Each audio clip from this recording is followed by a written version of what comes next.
வணக்கம் பிள்ளைகளே. நாங்கள் சென்ற வகுப்பிலே நிரம்பல் தொகை மாற்றம் மற்றும் நிரம்பல் மாற்றம் சம்பந்தமாக பார்த்தோம். இப்பொழுது இந்த வகுப்பிலே நாங்கள் தேர்ச்சி 2 தேர்ச்சி மட்டம் 2.9 நிரம்பல் விலை நெகிழ்ச்சி தொடர்பாக கவனிக்க போகின்றோம். பாருங்கள் பிள்ளைகள், நிரம்பல் விலை நெகிழ்ச்சி.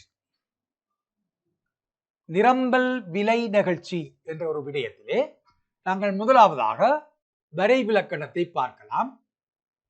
குறிப்பிட்ட காலப்பகுதியில் குறிப்பிட்ட பொருளின் நிரம்பலில் செல்வாக்கு செலுத்துகின்ற ஏனைய காரணிகள் மாறாத நிலையில், இங்கே விலை தவிர்ந்த ஏனைய காரணிகள் மாறாத நிலையில் பொருளின் விலையில் ஏற்படும் சதவீத மாற்றத்திற்கு சார்பாக, பொருளின் விலையில் ஏற்படும் சதவீத மாற்றத்திற்கு சார்பாக அப்பொருளின் நிரம்பல் தொகையில் ஏற்படும் சதவீத மாற்றத்தை குறிப்பிடுவது. பொருளின் விலையில் ஏற்படுகின்ற சதவீத மாற்றத்திற்கு சார்பாக அப்பொருளின் நிரம்பல் தொகையில் ஏற்படும் சதவீத மாற்றத்தை அளவிட்டு கூறுதல் நிரம்பல் விலை நிகழ்ச்சி என அழைக்கப்படுகிறது. இப்ப கவனத்தில் கொள்ளுங்க பிள்ளைகள், நிரம்பல் மற்றும் நிரம்பல் தொகை மாற்றம், நிரம்பல் விலை நிகழ்ச்சி என்பவற்றை நாங்கள் குறிப்பிடுகின்ற பொழுது ஒரு குறிப்பிட்ட வரையறையை நாங்கள் பார்த்துக் கொள்கின்றோம். குறிப்பிட்ட காலப்பகுதியில் குறிப்பிட்ட பொருளின் நிரம்பலில் செல்வாக்கு செலுத்தக்கூடிய ஏனைய காரணிகள் மாறாதவை, அதாவது விலை தவிர்ந்த ஏனைய காரணிகள் மாறாதவை என்ற அடிப்படையிலே அந்த வரைவிலக்கணம் கூறப்படுகிறது என்பதை நீங்கள் கவனத்தில் கொள்ள வேண்டும். இந்த நிலையிலே பொருளினுடைய விலையில் ஏற்படுகின்ற சதவீத மாற்றத்திற்கு சார்பாக, அதாவது பொருளின் விலையில் ஏற்படுகின்ற சதவீத மாற்றத்திற்கும் அப்பொருளினுடைய நிரம்பல் தொகையில் ஏற்படுகின்ற சதவீத மாற்றத்திற்கும் இடையிலான தொடர்பு இங்கே அளவிடப்படுகிறது.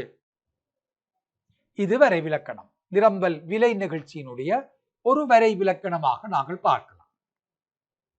அந்த நிரம்பல் விலை நிகழ்ச்சியினை நாங்கள் கணிப்பிடுவதற்கு இந்த சூத்திரத்தை பயன்படுத்துகின்றோம். நிரம்பல் நிகழ்ச்சியினை அளவிடுவதற்கு இந்த சூத்திரம், அதாவது ESP சமன் delta QS percentage, delta QS percentage அதன் கீழ் டெல்டா P பெர்சன்டேஜ். அதாவது பிள்ளைகள், நிரம்பல் தொகையில் ஏற்படுகின்ற சதவீத மாற்றத்தின் கீழ் பொருளின் விலையில் ஏற்படுகின்ற சதவீத மாற்றம் என்பதனால் நிரம்பல் நிகழ்ச்சி அளவிடப்படுகிறது. அந்த அடிப்படையிலே இங்கே ESP என்பது நிரம்பல் நிகழ்ச்சியினை குறிக்கிறது. டெல்டா QS பெர்சன்டேஜ் என்பது பொருளின் நிரம்பல் தொகையின் சதவீத மாற்றத்தை குறிக்கிறது. டெல்டா P பெர்சன்டேஜ் என்பது பொருளின் விலையின் சதவீத மாற்றத்தை குறிக்கிறது. இந்த அடிப்படையிலே மேலே நாங்கள் குறிப்பிட்ட அந்த சமன்பாட்டை அவதானித்துக் கொள்ளலாம். ESP சமன் டெல்டா QS பெர்சன்டேஜ் அதன் கீழ் டெல்டா P பெர்சன்டேஜ். அப்ப குறிப்பிட்ட பொருளின் நிரம்பல் தொகையில் ஏற்படுகின்ற சதவீத மாற்றத்தை அப்பொருளின் விலையில் ஏற்படுகின்ற சதவீத மாற்றத்தினால் பிரிப்பதன் மூலம் நிரம்பல் நிகழ்ச்சியினை அளவிட்டுக் கொள்ளலாம். இந்த சூத்திரத்தில் இருந்து, இந்த சமன்பாட்டில் இருந்து நாங்கள் பெற்றுக்கொண்ட வெற்றிய சமன்பாடு தான் சமன்பாடு 2. பாருங்கள், முதல் நாங்கள் குறிப்பிட்டதை சமன்பாடு 1 என்று எடுத்துக்கொண்டால் அதிலிருந்து பெறப்பட்ட இரண்டாவது சமன்பாடு ESP சமன் டெல்டா QS டெல்டா P இங்கே பாருங்கள், இது கோட்டின் சரிவை குறிக்கிறது. நிரம்பல் வளைகோட்டின் தலைகீழ் படுத்தப்பட்ட சரிவை அது காட்டும். அப்ப டெல்டா QS அதன் கீழ் டெல்டா P தர P QS என குறிப்பிடலாம். ஆரம்ப விலையின் கீழ் ஆரம்ப தொகை. நிரம்பல் தொகையில் ஏற்பட்ட மாற்றத்தை விலையில் ஏற்பட்ட மாற்றத்தினால் பிரித்து ஆரம்ப விலையை ஆரம்ப தொகையினால் பிரிக்கப்பட்ட சமன்பாட்டின் அடிப்படையில் அதனை பெருக்குவதன் மூலம் நாங்கள் நிரம்பல் நிகழ்ச்சியினை அளவிட்டுக் கொள்ளலாம் என்பது இங்கே புலனாகும். முதலாவது சமன்பாட்டில் இருந்து பெறப்பட்ட சமன்பாடு தான் இரண்டாவது இந்த சமன்பாடாக இருக்கும். பாருங்கள், இங்கேயும் ESP என்பது நிரம்பல் நிகழ்ச்சியினை குறிக்கிறது. நிரம்பல் நிகழ்ச்சியினை குறிக்கிறது. டெல்டா QS டெல்டா P என்பது கோட்டின் தலைகீழ் படுத்தப்பட்ட சரிவு, நிரம்பல் வளைகோட்டினுடைய தலைகீழ் சரிவை குறிக்கும். P என்பது ஆரம்ப விலையையும் QS என்பது ஆரம்ப தொகையினையும் குறித்திருக்கின்றது. எனவே அந்த சமன்பாட்டில் தரப்பட்ட விடயங்கள் இவைதான். இப்ப இவற்றை பயன்படுத்தியும் இரண்டாவது சமன்பாட்டின் மூலம் நிரம்பல் நிகழ்ச்சியை அளவிட்டுக் கொள்ள முடியும். இப்ப பிள்ளைகளே, உங்களுக்கு தரப்படுகின்ற வினாவை பொறுத்து அந்த வினாக்களை அடிப்படையாக கொண்டு எந்த சமன்பாட்டினை பிரயோகித்து நிகழ்ச்சியை அளவிட்டுக் கொள்ளலாம் என்பதை நீங்கள் புரிந்து கொண்டு செயற்பட வேண்டும். சரி பிள்ளைகள், அடுத்த விடயம், இந்த நிரம்பல் விலை நிகழ்ச்சியினை இரண்டு வழியில கணிப்பிடலாம் என்று கூறப்படுகிறது. நிரம்பல் விலை நிகழ்ச்சியினை கணிப்பிடுகின்ற முறைகள் இரண்டாம். ஒன்று புள்ளி விலை நிரம்பல் நிகழ்ச்சி, புள்ளி நிகழ்ச்சி என்று நாங்கள் காட்டலாம். இரண்டாவது வில் நிரம்பல் நிகழ்ச்சி. அப்ப புள்ளி விலை நிரம்பல் நிகழ்ச்சி, வில் நிரம்பல் நிகழ்ச்சி என்ற இரண்டு வடிவத்திலே நிரம்பல் நிகழ்ச்சியினை கணிப்பிட முடியும். முதலாவது பாருங்கள் பிள்ளைகள், புள்ளி விலை நிரம்பல் நிகழ்ச்சி. அது எவ்வாறு வரவிலக்கணம் சொல்லப்பட்டிருக்கு பாருங்கள். நிரம்பலில் செல்வாக்கு செலுத்துகின்ற ஏனைய காரணிகள் மாறாத நிலையில் குறிப்பிட்ட கால பகுதியில் பிள்ளைகள் பொருளின் நிரம்பலில செல்வாக்கு செலுத்துகின்ற ஏனைய காரணிகள் மாற்றமடையாத போது, விலை தவிர்ந்த ஏனைய காரணிகள் மாற்றமடையாத போது, நிரம்பல் வளைகோட்டின் குறித்த ஒரு புள்ளியில் விலையின் சிறிய மாற்றத்திற்கு சார்பாக, இதை நீங்கள் கவனத்தில் கொள்ள வேண்டும், விலையின் சிறிய மாற்றத்திற்கு சார்பாக நிரம்பல் தொகையின் சதவீத மாற்றத்தை அளவிட்டு காட்டுவது. ஒரு புள்ளியில் விலையின் சிறிய மாற்றத்திற்கு சார்பாக நிரம்பல் தொகையின் சதவீத மாற்றத்தை அளவிட்டு காட்டுவது புள்ளி விலை நிரம்பல் நிகழ்ச்சியாகும். இதனை புள்ளி விலை நிரம்பல் நிகழ்ச்சி என குறிப்பிடலாம். அதாவது விலையின் சிறிய மாற்றத்திற்கு சார்பாக நிரம்பல் தொகையின் சதவீத மாற்றத்தை அளவிடுவது. அதனை நாங்கள் பயன்படுத்துவதற்கு, அதாவது புள்ளி விலை நிரம்பல் நிகழ்ச்சியினை கணிப்பிடுவதற்கு இந்த இரண்டு சமன்பாடுகளையும் நாங்கள் கவனத்தில் கொள்ளலாம். பாருங்கள் பிள்ளைகள், முதல் குறிப்பிட்ட அந்த சமன்பாடுகள் தான் இந்த இரண்டும் புள்ளி விலை நிரம்பல் நிகழ்ச்சியை அளவிடுவதற்கு பயன்படுத்தப்படுகின்ற சமன்பாடுகள் இரண்டாம்.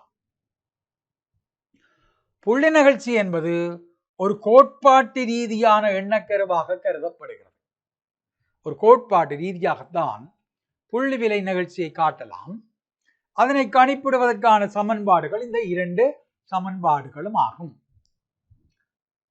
வில் நிகழ்ச்சியை பார்த்தால், வில் நிகழ்ச்சி என்பது நிரம்பல் வளைகோட்டினுடைய இரண்டு புள்ளிகளுக்கிடையில் விலையில் ஏற்படுகின்ற பாரிய சதவீத மாற்றத்திற்கு சார்பாக, நிரம்பல் தொகையின் சதவீத மாற்றத்தை அளவிட்டு காட்டுவது வில் நிகழ்ச்சி ஆகும். கவனித்துக் கொள்ளுங்கள் பிள்ளைகள். அங்கே புள்ளி விலை நிகழ்ச்சியை நாங்கள் பார்க்கின்ற பொழுது விலையின் சிறிய மாற்றத்திற்கு சார்பாக நிரம்பல் தொகையின் சதவீத மாற்றத்தை அளவிட்டு காட்டுறோம். இங்கே வில் நிகழ்ச்சி என்ற அடிப்படையில் இரண்டு புள்ளிகளுக்கிடையே உள்ள பாரிய சதவீத மாற்றத்தை, அதாவது விலையில் ஏற்படக்கூடிய பாரிய சதவீத மாற்றத்திற்கு சார்பாக நிரம்பல் தொகையினுடைய சதவீத மாற்றத்தை அளவிட்டு காட்டுதல் வில் நிகழ்ச்சி ஆகும்.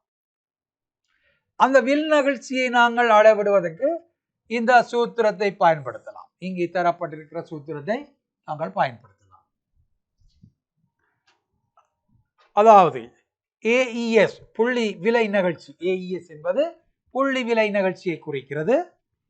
டெல்டா QS என்பது கேள்வி நிரம்பல் தொகையின் மாற்றம், மன்னிக்க வேண்டும், நிரம்பல் தொகை மாற்றத்தை குறிக்கிறது. டெல்டா P என்பது விலை மாற்றத்தை குறிக்கிறது. அதே போல இங்கே P1 plus P2வின் கீழ் 2 முழுவதின் கீழ் Q1 plus Q2வின் கீழ் 2. இங்கே டெல்டா QS இன் கீழ் டெல்டா P என்பது கோட்டின் சரிவை குறிக்கிறது. இங்காலே வலது பக்கத்திலே தரவுக்கு வலது பக்கத்திலே இருக்கின்ற விடயத்தை பார்த்தோமாக இருந்தால் விலையின் சராசரியையும் தொகையின் சராசரியையும் அது காட்டுகின்றது. இதை நாங்கள் இங்காலே பார்க்கலாம். AES என்பது வில் நிரம்பல் நிகழ்ச்சி, டெல்டா QS என்பது நிரம்பல் தொகையில் மாற்றம், டெல்டா P என்பது பொருளின் விலை மாற்றம். இங்கே பாருங்கள், P1 plus P2வின் கீழ் 2 என்பது சராசரி விலையை குறிக்கிறது. Q1 சக Q2வின் கீழ் 2 என்பது சராசரி தொகைகளை குறிக்கிறது. இங்கே என்னவென்றால் விலை புள்ளி விலை நிரம்பல் நிகழ்ச்சியை அளவிடுகின்ற பொழுது ஆரம்ப விலை ஆரம்ப தொகை என்பவை மாற்றமடைவதனால் நிரம்பல் நிகழ்ச்சியிலும் மாற்றங்கள் ஏற்படுகிறது. எனவே அந்த ஆரம்ப விலை ஆரம்ப தொகை என்பவற்றிற்கு பதிலாக சராசரி விலை சராசரி தொகை என்பவற்றை பிரயோகிப்பதன் மூலம் நாங்கள் இந்த வில் நிகழ்ச்சியை துல்லியமாக கணிப்பிட்டுக் கொள்ளலாம் என்பது அதன் கருத்தாகும். நாங்கள் இந்த வில் நிகழ்ச்சியினை பிள்ளைகள் ஒரு உதாரணத்தின் மூலம் நாங்கள் காட்டலாம். குறிப்பிட்ட பண்டம் ஒன்றின் விலை மற்றும் நிரம்பல் தொகை தொடர்பான தகவல்கள் இங்கே தரப்பட்டிருக்கிறது. விலை ரூபாய் 10, தொகை 100 இருக்கிறது. விலை 20 இருக்கின்ற பொழுது நிரம்பல் தொகை 200 இருக்கு. இந்த தரவுகளின் அடிப்படையிலே வில் நிகழ்ச்சியை நாங்கள் போடுவோமாக இருந்தால் வில் நிகழ்ச்சி சமன் தொகை மாற்றத்தின் கீழ் விலை மாற்றம் ஆரம்பத்திலே போடப்பட்டிருக்கிறது. ஆரம்ப விலை சக ஆரம்ப தொகை, அதன் கீழ் ஆரம்ப விலை சக ஆரம்ப தொகை. நாங்கள் இதை சுருக்கினோமாக இருந்தால் வில் நிகழ்ச்சி ஒருமை நிகழ்ச்சியாக இருக்கு, ஒன்றிற்கு சமனாக இருக்கு. எனவே இந்த அடிப்படையிலே நாங்கள் வில் நிகழ்ச்சியை அளவிட்டுக் கொள்ளலாம். வில் நிரம்பல் நிகழ்ச்சி பாரிய விலை மாற்றத்திற்கும் நிரம்பல் தொகை மாற்றத்திற்கும் இடையிலான தொடர்பை நாங்கள் அளவிடுவதற்கு இந்த வில் நிகழ்ச்சி சூத்திரத்தை பயன்படுத்திக் கொள்ளலாம். பாருங்கள் பிள்ளைகள், நாங்கள் மேலே தொடர்கின்றோம்.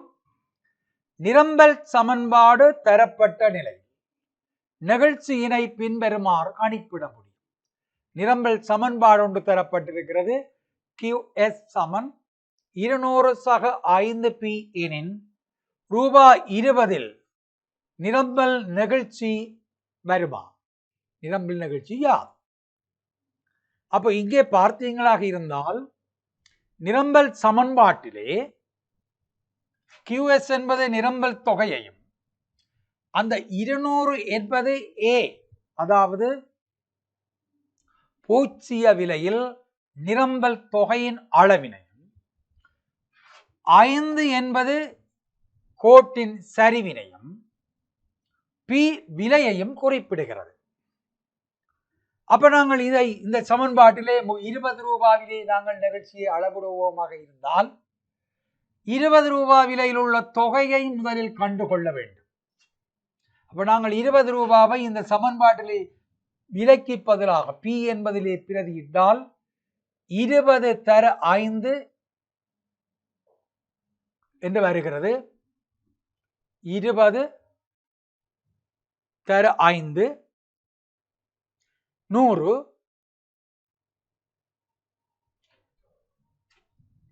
20 தர 5 100 என்பதாக இருக்கும்.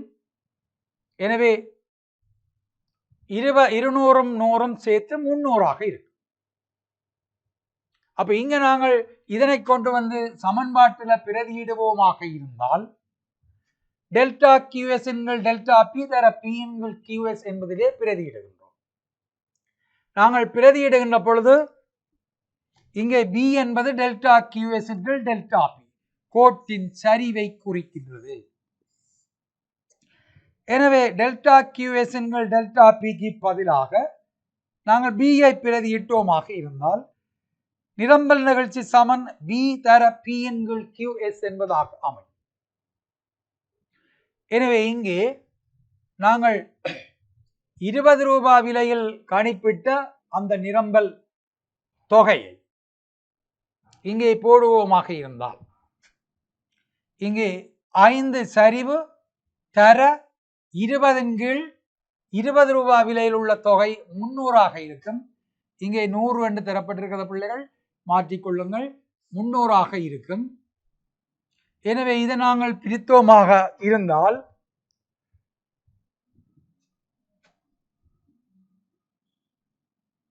100 கீழ் 300ஆக இருக்கும். 100 கீழ் 300ஆக இருக்கும். எனவே இதன் விடை நிகழ்ச்சி சமன் 0.33 என்பதாக அமைகிறது. நிகழ்ச்சி 0.33 என்பதாக அமையும்.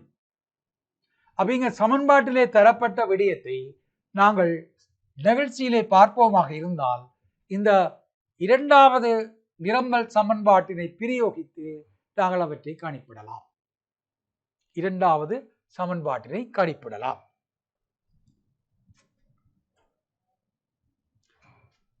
சரி பிள்ளைகள், இந்த நிரம்பல் நிகழ்ச்சியை நாங்கள் அளவிட்டு பார்த்தோம். சமன்பாட்டுக்குரிய நிரம்பல் நிகழ்ச்சியினை அந்த நிரம்பல் நிகழ்ச்சி குணகத்தின் பெறுமதி அடிப்படையில் நிரம்பல் நிகழ்ச்சியினை 5 வகையாக பிரிக்க முடியும். பாருங்கள் பிள்ளைகள், முன்னர் நாங்கள் கேள்வி நிகழ்ச்சியையும் 5 வகையாக பிரித்து பார்த்தோம். இங்கே நிரம்பல் நிகழ்ச்சியையும் அந்த நிகழ்ச்சி குணகத்தின் அடிப்படையில் நாங்கள் 5 வகையாக பிரித்து கொள்ளலாம். ஒன்று, ஒன்றிற்கு கூடிய நிரம்பல் நிகழ்ச்சி, அதனை நெகிழ்ச்சியுள்ள நிரம்பல் என குறிப்பிடலாம். நெகிழ்ச்சியுள்ள நிரம்பல், ஒன்றிலும் பார்க்க நெகிழ்ச்சி கூடுதலாக இருக்கும். இரண்டாவது, நெகிழ்ச்சியற்ற நிரம்பல், ஒன்றிலும் குறைந்த நிரம்பல் நிகழ்ச்சி என்பதாக இருக்கும். நெகிழ்ச்சியற்றது, ஒன்றிலும் குறைந்த நிரம்பல் நிகழ்ச்சியாக இருக்கும். அந்த அடிப்படையில் மூன்றாவது பார்த்தீங்கள் என்றால் ஒன்றிற்கு சமனான நிரம்பல் நிகழ்ச்சி, ஒன்றிற்கு சமனான நிரம்பல் நிகழ்ச்சி, ஒருமை நிரம்பல் நிகழ்ச்சி என நாங்கள் குறிப்பிடலாம், அல்லது அலகு நிரம்பல் நிகழ்ச்சி என குறிப்பிடலாம். இங்கே அடுத்தது பாருங்கள், நாலாவது பூச்சிய நிரம்பல் நிகழ்ச்சி. பூச்சிய நிரம்பல் நிகழ்ச்சி பூச்சிய நிரம்பல் நிகழ்ச்சியினை அதை நாங்கள் பார்த்து கொள்ளலாம். ஐந்தாவது முடிவிலி நிரம்பல் நிகழ்ச்சி. முடிவிலி நிரம்பல் நிகழ்ச்சி. இந்த பூச்சிய நிரம்பல் நிகழ்ச்சியினை பிள்ளைகள் நீங்கள் பூரண நிகழ்வற்ற நிரம்பல் நிகழ்ச்சி என்றும் குறிப்பிடலாம். பூரண நிகழ்வற்ற நிரம்பல் நிகழ்ச்சி என்பது பூச்சிய நிரம்பல் நிகழ்ச்சியை குறிக்கும். அவ்வாறே பூரண நிரம்பல் நிகழ்ச்சி, அதாவது பூரண நிகழ்வுள்ள நிரம்பல் நிகழ்ச்சி என்று குறிப்பிட்டால் அது முடிவிலி நிரம்பல் நிகழ்ச்சியை குறிக்கிறது. அந்த சொற்றொடர்களையும் நீங்கள் அவதானிக்க வேண்டும். பரீட்சையிலே வருகின்ற பொழுது வேறு வேறு சொற்களை அவர்கள் பயன்படுத்துவார்கள். அதனை நீங்கள் தெளிவாக விளங்கிக் கொள்வதன் மூலம் பரீட்சையிலே வெற்றியடைய முடியும். பாருங்கள் பிள்ளைகள், 5 வகையான நிகழ்ச்சி குணகங்கள் இருக்கிறது என்று பார்த்தோம். இந்த அடிப்படையிலே நாங்கள் நிகழ்ச்சியுள்ள நிரம்பல் முதலாவதா பார்க்க, ஒன்றிலும் கூடிய நிரம்பல் நிகழ்ச்சி.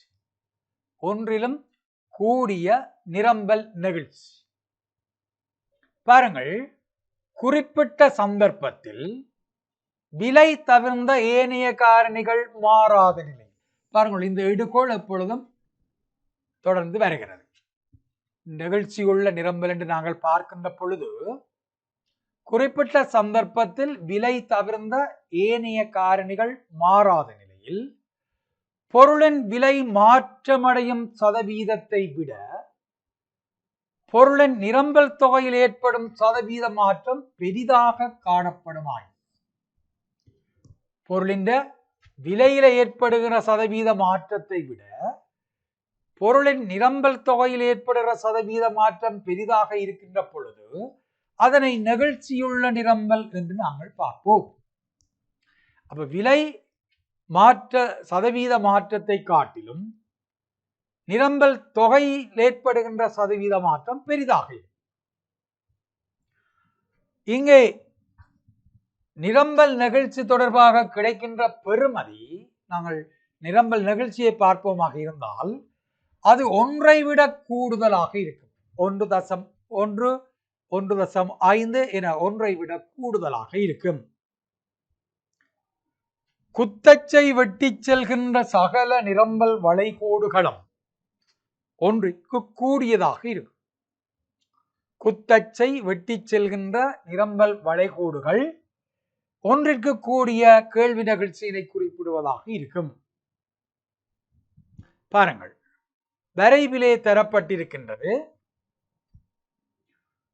நிலைக்குத்தச்சிலே பொருளின் விலை, கிடையச்சிலே நிரம்பல் தொகை தரப்படுகிறது. பாருங்கள், எஸ் நிரம்பல் வளை நிலைக்குத்தச்சை வெட்டி சென்று கிடையச்சிலே மறை பெறுமதியில் அந்த ஏயின் பெறுமதி காட்டப்படுகிறது. நிரம்பல் சமன்பாட்டிலே ஏ என்பது பூச்சிய விலையில் நிரம்பல் தொகையை குறிக்கும். ஆகவே இந்த வளைகோட்டிலே பூச்சிய விலையில் எதிர்கணியமாக இருக்கிறது நிரம்பல் தொகை. ஏ எதிர்கணியமாக இருக்கிறது. அப்படி சமன்பாட்டிலே ஏ எதிர்கணியமாக இருந்தால் நிரம்பல் சமன்பாட்டிலே அந்த நிரம்பல் சமன்பாடு நெகிழ்ச்சி உள்ள நிரம்பலை குறிக்கும் என நீங்கள் விளங்கிக் கொள்ளலாம். பாருங்கள் பிள்ளைகள், எஸ் நிரம்பல் வளைகோட்டின் வழி ஏ புள்ளியிலிருந்து இ புள்ளிக்கு நகரும் போது நிரம்பல் நிகழ்ச்சியின் பெறுமதி படிப்படியாக குறைந்து செல்கின்றது. நீங்கள் ஏ புள்ளியில நிகழ்ச்சியை அளவிட்டால் அதே போல பி புள்ளியிலையும் நிகழ்ச்சியை அளவிட்டு நீங்கள் ஒப்பு நோக்கும் பொழுது ஏ புள்ளியிலிருந்து பி புள்ளி நோக்கி நகர்கின்ற பொழுது நிரம்பல் நிகழ்ச்சியின் பெறுமதி படிப்படியாக குறையும். ஆனால் நிகழ்ச்சி உள்ளதாக இருக்கும். விலை அதிகரிக்கும் போது நிகழ்ச்சியின் பெறுமதி குறைவடையும் என்பதுடன் நிகழ்ச்சி 1ஐ விட கூடுதலாக அமையும். அதற்கு காரணம் பிள்ளைகள், விலை மற்றும் நிரம்பல் தொகைகளுக்கு இடையிலான விகிதம் குறைந்து செல்லுதல் ஆகும். அதாவது ஆரம்ப விலை, ஆரம்ப தொகை என்பவற்றுக்கு இடையிலான விகிதம், ஆரம்ப விலையை ஆரம்ப தொகையால் பிரித்து வரும் விகிதம் குறைந்து செல்வதாக இருக்கும். சரிவும் மாற்றம் அடையாது. அதாவது டெல்டா கியூ எஸ் என்கள் டெல்டா பி என்பது மாற்றம் அடையாமல் இருக்க, ஆரம்ப விலை பி, ஆரம்ப தொகை கியூ ஆகியவற்றின் விகிதம் குறைந்து செல்வதனால் நெகிழ்ச்சியும் குறைந்து செல்கிறது. ஆனால் தொகை அதிகரிக்கின்ற பொழுது அல்லது விலை அதிகரிக்கின்ற பொழுது இன்னொரு வகையில் அதை குறிப்பிடுவதாக இருந்தால், மேல் நோக்கிய வழியசைவின் போது நெகிழ்ச்சி குறைந்து செல்லும், ஆனால் ஒன்றை விட கூடுதலாக இருக்கும். விளங்குதா பிள்ளைகள்? நீங்கள் அதனை அவதானித்துக் கொள்ளலாம். நாங்கள் இப்போ உதாரணம் மூலம் குறிப்பிடலாம். உதாரணம் மூலம் குறிப்பிடலாம்.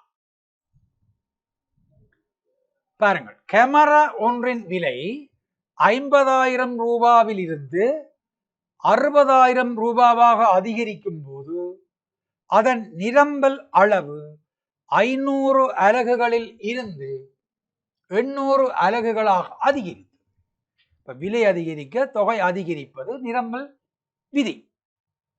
இப்ப நாங்கள் பார்த்தோகமாக இருந்தால், ஆரம்ப விலை 50,000, ஆரம்ப விலையை நாங்கள் 50,000 பிரதியிடுகின்றோம். ஆரம்ப தொகை 500 அலகுகளாக இருக்கும். ஆரம்ப தொகை 500 அலகுகளாக இருக்கும்.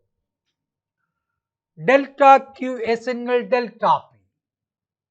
டெல்டா கியூ எஸ் வந்து 500 800 அதிகரிப்பதனால் டெல்டா கியூ எஸ் 300 இருக்கின்றது. அதே போல 50,000 ரூபாவிலிருந்து 60,000 ரூபாவாக கேமராவின் விலை அதிகரிக்கின்ற பொழுது டெல்டா பி விலை மாற்றம் 10,000 இருக்கும்.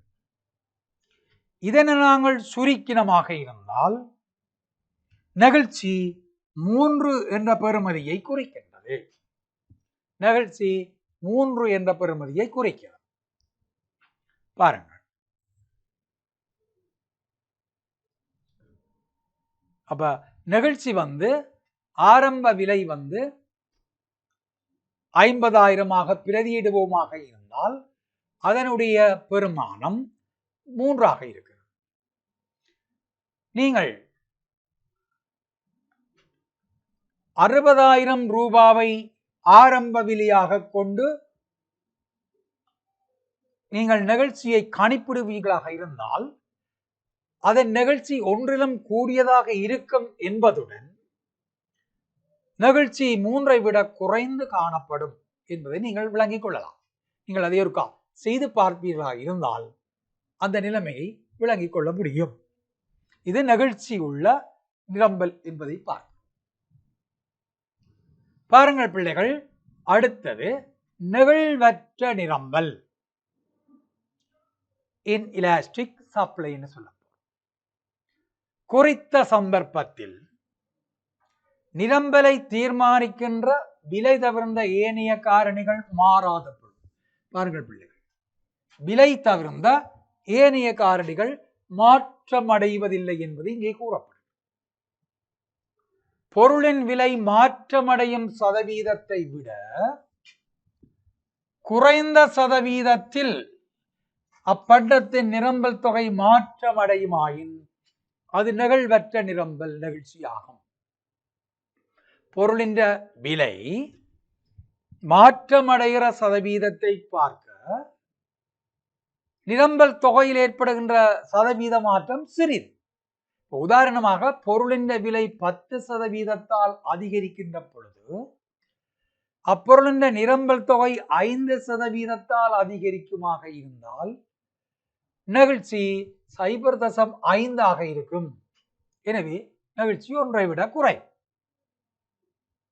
இங்கு நிரம்பல் நெகிழ்ச்சி தொடர்பாக கிடைக்கும் பெறுமதி 1ஐ விட குறைவாக இருக்கும் என்பதாகும். நெகிழ்ச்சி வந்து 1ஐ விட குறைவாக இருக்கும். காரணம், கிடையச்ச வெட்டிச் செல்கின்ற சகல நிரம்பல் வளைகோடிகளிலும் ஒன்றுக்கு குறைந்த நிரம்பல் நிகழ்ச்சி காணப்படும். கிடையச்ச வெட்டி செல்கின்ற கோடு ஆகி இருக்கிறது இருந்தால் அது ஒன்றிற்கு குறைந்த நிரம்பல் நிகழ்ச்சியாக இருக்கிறது. பாருங்கள், நாங்கள் வரைவிலை காட்டியிருக்கின்றோம். நிரம்பல் வளைகோடு எஸ் வளைகோடு கிடையச்சிலே 200 அலகை வெட்டி செல்கிறது. அதாவது சமன்பாட்டிலே குறிப்பிடுவோமாக இருந்தால் ஏயின் பெறுமதி, அதாவது பூச்சிய விலையில் நிரம்பல் தொகையின் பெறுமதி நேர்கணியமாக இருக்கிறது. எனவே நிரம்பல் சமன்பாட்டில் ஏயின் பெறுமதி வந்து நேர்கணியமாக இருக்குமாக இருந்தால் அந்த நிரம்பல் சமன்பாடு ஒன்றிலும் குறைந்த நிரம்பல் நிகழ்ச்சியை குறிக்கும் சமன்பாடு என்பதை நீங்கள் தெளிவாக விளங்கிக் கொள்ள வேண்டும். பாருங்கள் புள்ளி, நிரம்பல் வளைகோட்டிலே ஏ புள்ளியில் இருந்து பி புள்ளிக்கு நகர்கின்ற பொழுது நிரம்பல் நிகழ்ச்சியின் பெறுமதி படிப்படியாக அதிகரித்து செல்கிறது. ஒன்றுக்கு கூடிய கேள்வி நிகழ்ச்சியாக இருந்தால் விலை அதிகரிக்க நிகழ்ச்சி குறையும், ஆனால் ஒன்றுக்கு கூடுதலாக இருக்கு. இங்கே நிகழ்ச்சி அற்ற நிரம்பல் வளைகோட்டில் விலை அதிகரிக்கின்ற பொழுது, அதாவது புள்ளி வழி மேல் நோக்கி நகர்கின்ற பொழுது நிகழ்ச்சி அதிகரித்து செல்கிறது. ஆனால் ஒன்றை விட குறைவாக நிகழ்ச்சி இருக்கு. அந்த புள்ளிகளிலே காணப்படுகிற நிகழ்ச்சியின் பெருமானம் ஒன்றை விட குறைவாக அமையும். இதற்குரிய காரணம் என்னவென்றால் விலை மற்றும் நிரம்பல் தொகைகளுக்கு இடையிலான விகிதம் அதிகரித்து செல்லுதலாகும். அதாவது டெல்டா கியூ எஸ் கீழ் டெல்டா பி என்ற சரிவு மாற்றமின்றி இருக்கின்ற பொழுது ஆரம்ப விலையின் கீழ் ஆரம்ப தொகை என்று சொல்லப்படுகின்ற பி கீழ் கியூ எஸ் அந்த விகிதம் வந்து அதிகரித்து செல்வதனால் நிகழ்ச்சி அதிகரித்து செல்கிறது. அப்ப இந்த நிலைமைகளை நீங்கள் அவதானித்துக் கொள்ள வேண்டும். நிரம்பல் நிகழ்ச்சியிலே ஒன்றுக்கு கூடிய நிரம்பல் நிகழ்ச்சி, ஒன்றுக்கு குறைந்த நிரம்பல் நிகழ்ச்சி ஆகியவற்றிலே இந்த மாற்றங்கள் காட்டப்படுகின்றன. பாருங்க பிள்ளைகள், உதாரணம், பேனை ஒன்றின் விலை 10 ரூபாவாக உள்ள போது 300 அலகுகள் விற்பனை செய்யப்படுகின்றன. அதன் விலை 20 ரூபாவாக அதிகரித்த போது 400 அலகுகள் விற்பனை செய்யப்படுகின்றன. இப்ப விலை அதிகரிக்கின்ற பொழுது நிரம்பலும் அதிகரிக்கிறது, நிரம்பல் தொகை. அப்ப நிரம்பல் விதிக்கு அமைவாக இந்த சமன்பாடு அட்டவணை தரப்படும். இப்போது 10 ரூபாய் விலையில் நிரம்பல் நிகழ்ச்சி பின்வருமாறு அமையும். 10 ரூபாய் விலையில நாங்கள் பார்த்தமாக இருந்தால் ஆரம்ப விலை 10, எனவே ஆரம்ப விலையை நாங்கள் 10 என்று குறிப்பிடுகிறோம். ஆரம்ப தொகை 300 அலகுகள் நிரம்பல் செய்யப்படுகின்றன. ஆரம்ப தொகை 300 அலகுகள். விலை மாற்றம் 10, அதாவது 10 ரூபாவில் இருந்து 20 ரூபாவாக விலை அதிகரிக்கிற போது விலை மாற்றம் 10.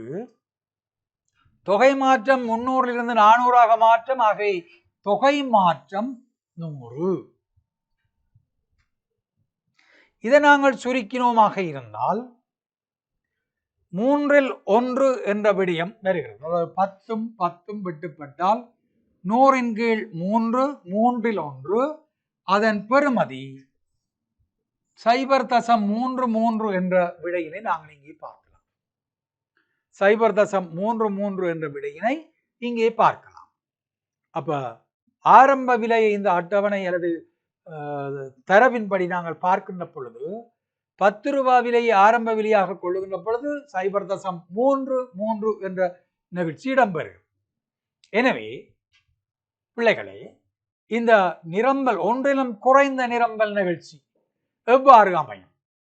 வரைபடம் எவ்வாறு இருக்கிறது, சமன்பாட்டிலே எவ்வாறு அமையும், அதனை எவ்வாறு நாங்கள் நிகழ்ச்சியிலே காணிப்பிடலாம், அதனுடைய வரைவிலக்கணங்கள் என்ன என்பவற்றையெல்லாம் நீங்கள் தெரிந்து கொள்ள வேண்டும்.